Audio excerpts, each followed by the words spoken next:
poi in qualche modo riesce ad uccidere la Pisana che la perde ancora. Attenzione alla Roma, conclusione, è un gol bellissimo, 1-0 da parte degli ospiti qui al Cirieci. La palla viene recuperata dalla Roma Calciotto. Attenzione alla verticalizzazione verso il numero 9 davanti alla porta, conclusione del gol 2-0, segna Rossi. La Roma raddoppia quando manca un minuto e mezzo alla fine di questo primo tempo, 2-0 per gli ospiti.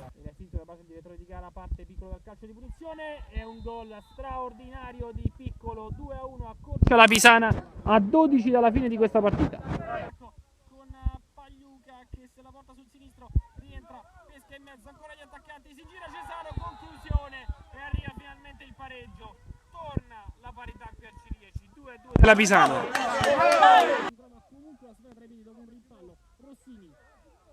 Nel quarticampo, Rossini va alla conclusione e arriva il gol incredibile della Roma. Rossini, un gol bellissimo, è il gol probabilmente che decide la partita qui al Cirieci.